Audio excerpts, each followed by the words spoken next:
ഇന്ന് പലരെയും അലട്ടുന്ന ഒരു ബുദ്ധിമുട്ടാണ് അല്ലെങ്കിൽ ഒരു അസുഖമാണ് ഹാലിറ്റോസിസ് അല്ലെങ്കിൽ വായനാറ്റം എന്ന് പറയുന്നു. നമ്മൾ കഴിച്ച ഫുഡ് പ്രോപ്പറായിട്ട് ഡൈജസ്റ്റ് ആയിട്ടില്ലെങ്കിലോ അതൊരു പാർട്ടിക്കിൾസ് നമ്മൾ പ്രോപ്പറായിട്ട് ക്ലീൻ ചെയ്തിട്ടില്ലെങ്കിലോ ഒക്കെ ഈ ഒരു ടങ്ങിന്റെ സർഫസിൽ ഒരു വൈറ്റ് കോട്ടിങ് ഡെവലപ്പ് ചെയ്യും. കഫ് റിലേറ്റ് ചെയ്തിട്ടുള്ള ഇഷ്യൂസ് ഒക്കെ ഉള്ള ആളുകളാണെങ്കിലും ഇത്തരം ഒരു ഓർഡർ നമ്മളെ വായനാറ്റം വരാനുള്ള ഒരു ചാൻസസ് ഉണ്ട്. അതോടൊപ്പം തന്നെ പ്രമേഹത്തിന്റെ ഒരു പ്രീ ഡയബറ്റിക് സ്റ്റേജിലോട്ടും കടക്കാനുള്ള ഒരു ചാൻസസ് ഉണ്ട്. സോ നമ്മൾ അമിതമായിട്ട് ഷുഗർ എടുക്കുന്ന ആളുകളാണെങ്കിൽ അത് പൂർണ്ണമായിട്ട് ഒഴിവാക്കാൻ ശ്രമിക്കുക.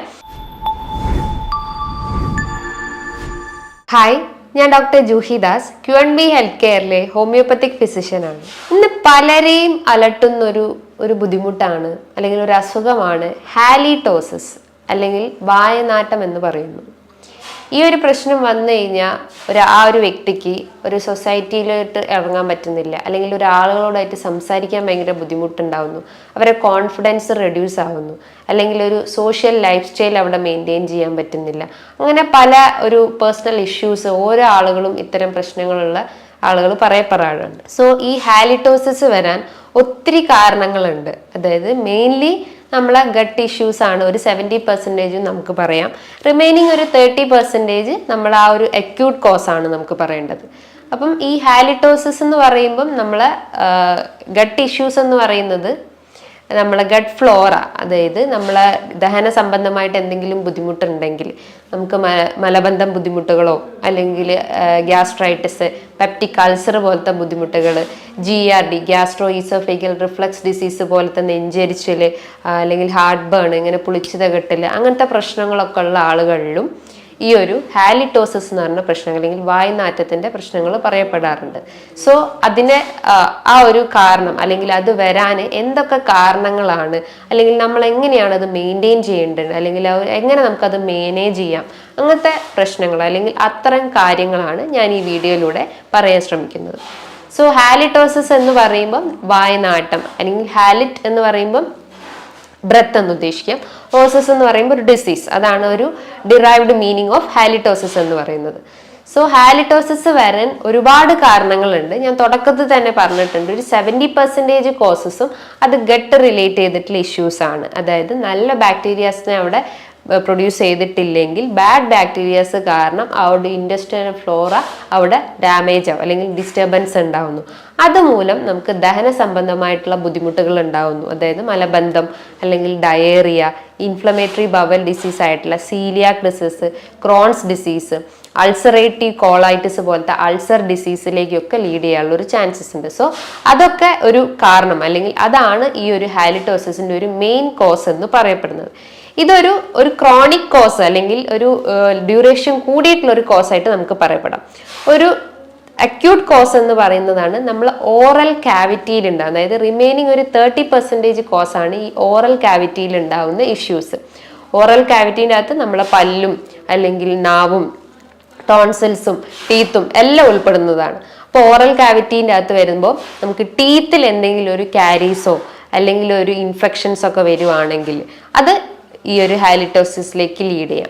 രണ്ടാമതായിട്ട് നമ്മൾ ടങ് സർഫസിൽ ഒരു വൈറ്റ് കോട്ടിങ് അനുഭവപ്പെടുന്നു. അതായത് നമ്മൾ കഴിച്ച ഫുഡ് പ്രോപ്പറായിട്ട് ഡൈജസ്റ്റ് ആയിട്ടില്ലെങ്കിലോ അതൊരു പാർട്ടിക്കിൾസ് നമ്മൾ പ്രോപ്പറായിട്ട് ക്ലീൻ ചെയ്തിട്ടില്ലെങ്കിലോ ഒക്കെ ഈ ഒരു ടങ്ങിന്റെ സർഫസിൽ ഒരു വൈറ്റ് കോട്ടിങ് ഡെവലപ്പ് ചെയ്യും. അപ്പം അത് ബാക്ടീരിയാസിനെ ഓവർ പ്രൊഡക്ഷൻ ചെയ്യും, അല്ലെങ്കിൽ ഓവറായിട്ട് ബാക്ടീരിയാസിനെ ഉൽപ്പാദിപ്പിക്കും. അത് നമുക്ക് ബാഡ് ബ്രെത്തിലേക്ക് ലീഡ് ചെയ്യാനുള്ള ഒരു ചാൻസസ് ഉണ്ട്. പിന്നെ ഒരു കോസ് എന്ന് പറഞ്ഞു കഴിഞ്ഞാൽ നമ്മൾക്ക് ടോൺസിൽസിന്റെ ഇഷ്യൂസ്, കുട്ടികളിലൊക്കെ ആണെങ്കിൽ ടോൺസിലാർ സ്റ്റോൺസ് ഒക്കെ ഉണ്ടാവുക. അതായത് രണ്ട് സൈഡിലായിട്ട് ഇങ്ങനെ ഒരു യെല്ലോയിഷ് ഡിസ്കളറേഷൻ അല്ലെങ്കിൽ യെല്ലോ പാച്ചസ് പോലെയൊക്കെ കാണപ്പെടുക, അല്ലെങ്കിൽ വൈറ്റ് പാച്ചസ് ഫോളിക്കിൾസ് ഒക്കെ പോലെ കാണപ്പെടുകയാണെങ്കിൽ അത് ടോൺസിൽസിന്റെ ഇൻഫെക്ഷൻ, അത് ടോൺസിലൈറ്റിസ് പോലത്തെ അക്യൂട്ട് അല്ലെങ്കിൽ ക്രോണിക് റിലേറ്റ് ചെയ്തിട്ടുള്ള ടോൺസിലൈറ്റിസ് ഇൻഫെക്ഷൻസ് ഒക്കെ ഉണ്ടെങ്കിലും ഈ ഒരു ഹാലിറ്റോസിസ് വരാനുള്ള ഒരു ചാൻസസ് ഉണ്ട്. അതാണ് കുട്ടികളിൽ. അതേ സെയിം കണ്ടീഷൻ അത് കുറച്ചുകൂടി ഏജ്ഡ് ആയിട്ടുള്ള അഡൾട്ട് ഗ്രൂപ്പിലും കാണപ്പെടുന്നുണ്ട്. ഇതാണ് മെയിൻ ആയിട്ട് ഓറൽ ഇഷ്യൂസ് പറയുന്നത്.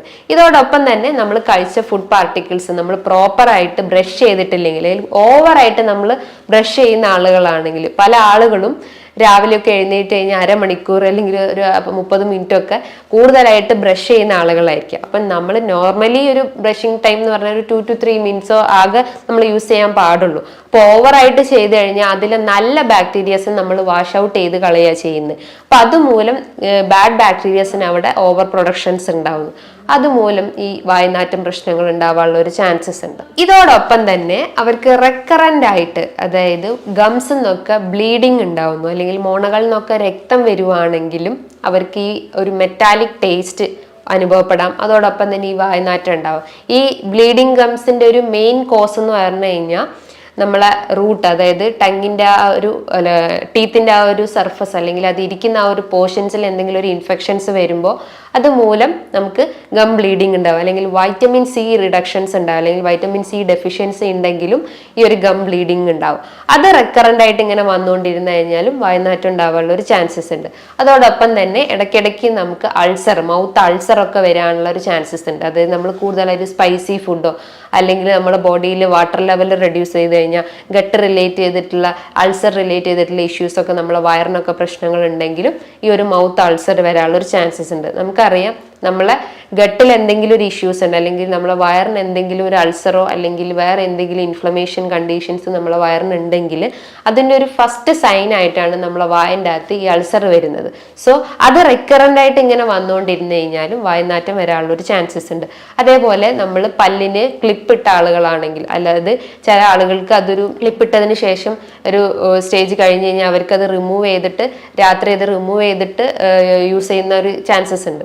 സോ അത് നമ്മൾ റിമൂവ് ചെയ്യാതെ രാത്രി ഒന്നും യൂസ് ചെയ്തിട്ടും അത് റിമൂവ് ചെയ്യാതെ ചുമ്മാ അത് വയൽ വെച്ചിട്ടും നമ്മൾ കിടന്നുറങ്ങുവാണെങ്കിലും അങ്ങനെ റിപ്പീറ്റഡ് ആയിട്ട് ആ ഒരു പാറ്റേൺ ഫോളോ ചെയ്യുകയാണെങ്കിലും വായ്നാറ്റം വരാനുള്ളൊരു ചാൻസസ് ഉണ്ട്. പിന്നെ നമ്മൾ ഓവറായിട്ട് ഫാസ്റ്റിംഗ് എടുക്കുന്ന ആളുകളാണെങ്കിൽ, ഇന്റർമീഡിയറ്റ് ഫാസ്റ്റിംഗ് ഒക്കെ ഫോളോ ചെയ്യുന്ന ആളുകളാണെങ്കിലും അത് നമ്മളെ ബോഡിയിനൊന്ന് ഡീഹൈഡ്രേറ്റ് ചെയ്യാനുള്ളൊരു ചാൻസസ് ഉണ്ട്. അപ്പം നല്ല ബാക്ടീരിയാസിൻ്റെ പ്രൊഡക്ഷൻ അവിടെ റെഡ്യൂസ് ആവുന്നു. അപ്പം ബാഡ് ബാക്ടീരിയാസ് ഉണ്ടാവാനുള്ളൊരു ചാൻസ് ഉണ്ട്.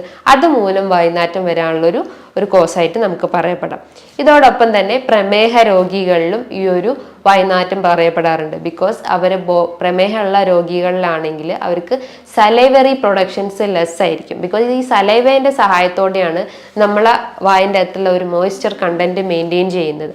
അതാണ് നമ്മളെ ആ ഒരു ഡൈജഷന് സഹായിക്കുന്നത്, നമുക്ക് ചൂ ചെയ്യാൻ സഹായിക്കുന്നത്, അല്ലെങ്കിൽ ഫുഡ് ഐറ്റംസ് ഒക്കെ ഒന്ന് ചവച്ചരയ്ക്കാൻ സഹായിക്കുന്നത് ഈ സലൈവേൻ്റെ സഹായത്തോടെയാണ്. അപ്പം ആ ഒരു പ്രൊഡക്ഷൻ അല്ലെങ്കിൽ അതിലുണ്ടാകുന്ന ഉൽപാദനത്തിൽ എന്തെങ്കിലും ഒരു വേരിയേഷൻസ് വരുമ്പോൾ നമ്മളെ വായ ഫുൾ ഡ്രൈ ആവാനുള്ള ഒരു ചാൻസസ് ഉണ്ട്. അതിനാണ് ജോഗ്രൻ സിൻഡ്രോം എന്നൊക്കെ പറയാം. അതായത് dryness of mouth, dryness of eyes എന്നൊക്കെയാണ് ആ ഒരു കാറ്റഗറിയിൽ പറയുന്നത്. അപ്പൊ അതുമൂലം അല്ലെങ്കിൽ ഈ ഒരു ഡ്രൈനെസ് കാരണം ഈ പ്രമേഹ രോഗികളിലൊക്കെ ഈ ഒരു വായ്നാറ്റം വരാനുള്ള ഒരു ചാൻസസ് ഉണ്ട്. അതേപോലെ തന്നെയാണ് റെക്കറന്റ് ആയിട്ട് നമുക്ക് റെസ്പിറേറ്ററി ഇൻഫെക്ഷൻസ് വരുവാണെങ്കിൽ, അതായത് ന്യൂമോണിയ, ബ്രോങ്കൈറ്റിസ്, ബ്രോങ്കിയൽ അസ്തമ പോലത്തെ കഫ് റിലേറ്റ് ചെയ്തിട്ടുള്ള ഇഷ്യൂസ് ഒക്കെ ഉള്ള ആളുകളാണെങ്കിലും ഇത്തരം ഒരു ഓർഡർ നമ്മളെ വായനാറ്റം വരാനുള്ള ഒരു ചാൻസസ് ഉണ്ട്. ഇതേപോലെ തന്നെയാണ് നമ്മൾ അമിതമായിട്ട് സിഗരറ്റ് സ്മോക്കിംഗ് ഉള്ള ആളുകളിലും ഇത്തരം പ്രശ്നങ്ങൾ കാണാറുണ്ട്. അമിതമായിട്ട് മദ്യപിക്കുന്ന ആളുകളിലും ഇത്തരം കണ്ടീഷൻസ് ഒക്കെ കാണപ്പെടാറുണ്ട്. സോ നമ്മളൊരു ഓറൽ ഹൈജീൻ അവിടെ മെയിൻറ്റെയിൻ ചെയ്തിട്ടില്ലെങ്കിൽ, അല്ലെങ്കിൽ നമ്മളെ ഗട്ട് ഹെൽത്ത് ഒന്നും ഇമ്പ്രൂവ് ആയിട്ടില്ലെങ്കിൽ ഈ റെക്കറൻ്റ് ആയിട്ട് ഇത്തരം പ്രശ്നങ്ങൾ ആളുകൾ അലട്ടിക്കൊണ്ടേയിരിക്കും. സോ ഓറൽ ഹൈജീൻ അവിടെ മെയിൻറ്റെയിൻ ചെയ്യാൻ ശ്രമിക്കുക. ഓറൽ ഹൈജീൻ എന്ന് പറയുമ്പം നമ്മൾ പ്രോപ്പറായിട്ട് ബ്രഷ് ചെയ്യുക, അതായത് ഡെയിലി ഒരു 2 times ബ്രഷ് ചെയ്യാൻ ശ്രമിക്കുക. മോർണിംഗും നൈറ്റിലും. നൈറ്റ് ടൈമിലാണ് മെയിനായിട്ട് നമ്മൾ ബ്രഷ് ചെയ്യേണ്ടത്. ബിക്കോസ് നമ്മൾ കഴിച്ചിട്ടുള്ള ആ ഒരു ഫുഡ് പാർട്ടിക്കിൾസ് അങ്ങനെ തന്നെ വെച്ച് ഉറങ്ങിക്കഴിഞ്ഞ് കഴിഞ്ഞാൽ ഇത്തരം ബാക്ടീരിയസിൻ്റെ ഓവർ ഗ്രോത്ത് കാരണം പല ഇൻഫെക്ഷൻസ് അല്ലെങ്കിൽ കാരീസ് പോലത്തെ പ്രശ്നങ്ങളൊക്കെ വരാനുള്ളൊരു ചാൻസസ് ഉണ്ട്. സോ നമ്മൾ എന്ത് ചെയ്യണം, എപ്പോഴും നമ്മളെ ആ ഒരു ബ്രഷിംഗ് ഒക്കെ ഒന്ന് കറക്റ്റ് ആക്കുകയും ചെയ്യുക. അപ്പോൾ ബ്രഷ് ചെയ്യുന്ന ആളുകളാണെങ്കിൽ അവർ സോഫ്റ്റ് ബ്രഷ് യൂസ് ചെയ്യാൻ ശ്രമിക്കുക. പല രീതിയിലുള്ള ബ്രഷസ് പറയാറുണ്ട്, സോഫ്റ്റ്, ഹാർഡ്, മോഡറേറ്റ്, അങ്ങനെ പല രീതിയിലുള്ള ബ്രഷസ് ഇന്ന് മാർക്കറ്റിൽ അവൈലബിൾ ആണ്. അപ്പോൾ നമ്മൾ എപ്പോഴും ചൂസ് ചെയ്യുമ്പോൾ ഒരു സോഫ്റ്റ് ബ്രഷ് ആയിട്ടുള്ള ഐറ്റംസ് ചൂസ് ചെയ്യാൻ ശ്രമിക്കുക. അതേപോലെ ടൂത്ത് പേസ്റ്റ് ഒക്കെ യൂസ് ചെയ്യുകയാണെങ്കിൽ ഒരു ഫ്ലൂറൈഡ് കണ്ടന്റ് ഇട്ടുള്ള ടൂത്ത് പേസ്റ്റ് യൂസ് ചെയ്യാൻ ശ്രമിക്കുക. അത് നമുക്ക് ആ ഒരു ഓറൽ ഹൈജീൻ മെയിൻറ്റെയിൻ ചെയ്യാൻ സഹായിക്കുന്നതാണ്. ഇനിയിപ്പോൾ ടങ് ക്ലീനർ ഒക്കെ യൂസ് ചെയ്യുകയാണെങ്കിലും അതൊരു ഡെയിലി യൂസ് ചെയ്യുന്നതിനേക്കാൾ 2 ടൈംസ് ഒരു 2-3 ദിവസം കൂടുമ്പോൾ ഒക്കെ യൂസ് ചെയ്യുന്നത് നല്ലതാണ്.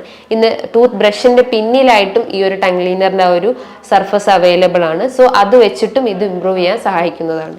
അതോടൊപ്പം തന്നെ ഒരു 3 മന്ത് അല്ലെങ്കിൽ 6 മന്ത് കൂടുമ്പോൾ ഒരു ഓറൽ ചെക്കപ്പ് അവിടെ നടത്തുന്നതും നല്ലതാണ്. നമുക്ക് കാരീസോ അല്ലെങ്കിൽ എന്തെങ്കിലും ടോൺസിലറി ഇൻഫെക്ഷൻസ് ഒക്കെ ഉണ്ടെങ്കിൽ അതൊക്കെ ഒന്ന് കറക്റ്റ് ആണോ, അല്ലെങ്കിൽ എന്തെങ്കിലും ഇൻഫെക്ഷൻസ് ഇനിയും സിവിയർ ആയിട്ട് വരുമോ എന്നൊക്കെ ചെക്ക് ചെയ്യാൻ വേണ്ടിയിട്ട് ഒരു 6 മന്ത് കൂടുമ്പോൾ ഒരു ഓറൽ അല്ലെങ്കിൽ ഡെന്റൽ ചെക്കപ്പ് നടത്തുന്നതും നല്ലതാണ്. ഈ ഒരു പാറ്റേൺ അല്ലെങ്കിൽ ഈ ഒരു പറഞ്ഞിട്ടുള്ള ഒരു രീതികൾ നമുക്ക് ഫോളോ ചെയ്ത് കഴിഞ്ഞാൽ ഓറൽ ഹൈജീൻ നമുക്ക് മെയിൻറ്റെയിൻ ചെയ്യാൻ പറ്റും. ഇത്തരം വായനാറ്റം പ്രശ്നങ്ങളൊക്കെ ഉണ്ടെങ്കിൽ അത് നമുക്ക് കൺട്രോൾ ചെയ്യാൻ പറ്റും.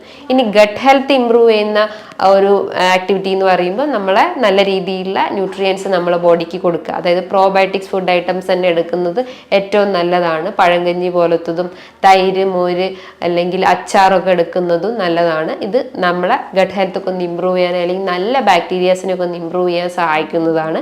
നല്ല രീതിയിൽ വെള്ളം കുടിക്കാൻ ശ്രമിക്കുക. അപ്പോൾ ആ ഒരു ഫ്ലോറൊക്കെ ഒന്ന് കറക്റ്റ് ആവുകയും നമ്മളെ ദഹനമൊക്കെ ഒന്ന് ഇമ്പ്രൂവ് ആവുകയും കോൺസ്റ്റിപ്പേഷൻ പ്രശ്നങ്ങൾ ഉണ്ടെങ്കിലും ഇത്തരം ഇതൊക്കെ നമുക്ക് കൺട്രോൾ ചെയ്യാൻ സഹായിക്കുന്നതാണ്. അതോടൊപ്പം തന്നെ ഈ കോൺസ്റ്റിപ്പേഷനുള്ള പല പേഷ്യൻസും ഈ വായനാറ്റത്തിൻ്റെ പ്രശ്നം പറയാറുണ്ട്. ബിക്കോസ് അതുമൂലം നമുക്ക് ഈ ഒരു ഫ്ലാറ്റുലൻസും അല്ലെങ്കിൽ എമ്പക്കം പോലത്തെ പ്രശ്നങ്ങളൊക്കെ വരാനുള്ളൊരു ചാൻസസ് ഉണ്ട്.